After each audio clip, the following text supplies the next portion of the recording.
அருமையானவர்களே, எப்படி இருக்கீங்க? சந்தோஷமாக இருக்கீங்களா? நிச்சயமாகவே நீங்கள் சந்தோஷமாக, மகிழ்ச்சியாக, ஆசீர்வாதமாக இருக்க வேண்டும் என்று சொல்லி ஆண்டவருக்குள்ளே உங்களை வாழ்த்துகின்றேன். ஆண்டவர் உங்களை ஆசீர்வதிப்பாராக. தொடர்ந்து இந்த காலையில் கர்த்தருடன் என்கிறதான யூடியூப் சேனலை, இந்த நிகழ்ச்சியை பாருங்கள். பார்த்து முடித்த உடனே மற்றவர்களுக்கும் ஷேர் பண்ணுங்கள். ஆண்டவருடைய வார்த்தையை மற்றவங்களும் கேட்கணும். உங்களுடைய உறவினர்கள், நண்பர்களுடைய குழுக்களுக்கு நீங்கள் அனுப்புங்க. ஆண்டவருடைய வார்த்தை அநேகருக்கு ஆசீர்வாதமாக அது மாறும். அதனால இந்த சின்ன காரியத்தை, இந்த சின்ன ஊழியத்தை நீங்கள் செய்யுங்க. கர்த்தர் உங்களை ஆசீர்வதிப்பார். இந்த நாளின் தியானத்திற்கு என்று சொல்லி நாம் தெரிந்து கொள்ளப்பட்ட வேத பகுதி சகரியா தீர்க்க தரிசன புத்தகம், அதனுடைய 2வது அதிகாரம் 8வது வசனம். இப்படியா சொல்லுகிறது: சேனைகளின் கர்த்தர் சொல்லுகிறார், உங்களை தொடுகிறவன் அவருடைய கண்மணியை தொடுகிறான் என்று சொல்லி கர்த்தர் சொல்கிறார்.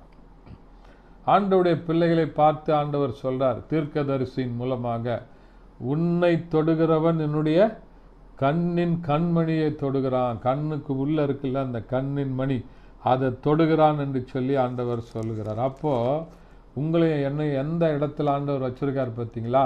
ஆண்டவருடைய பிள்ளைகளை எவ்வளோ ஒரு பெரிய மேன்மையான பாக்கியம், மகிமையான காரியங்கள்.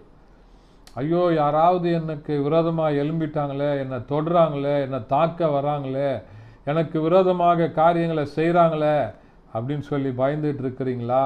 இந்த வசனத்தை பிடிச்சி இன்னைக்கு ஜெபம் பண்ணுங்க. ஆண்டவரே, நீங்கள் சொல்லியிருக்கீங்கப்பா சகரியா 2:8, உன்னை தொடுகிறவன் என் கண்மணியை தொடுகிறான் என்று சொல்லி. உங்களை என்னையும் படைத்த ஆண்டவருடைய கண்மணியை யாராவது தொட முடியுமா?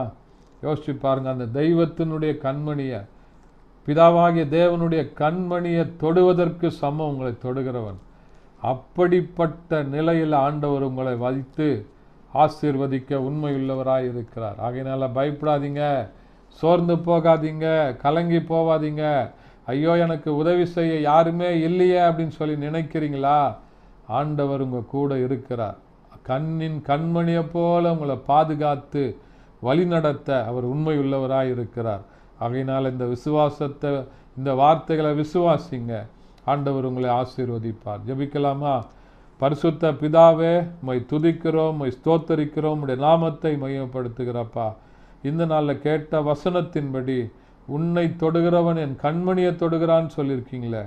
ஆண்டவரே, நீங்கள் அப்படியாக எங்களை பாதுகாத்து வழி நடத்துங்க. இயேசுவின் நாமத்தில் பிதாவே, ஆமென்.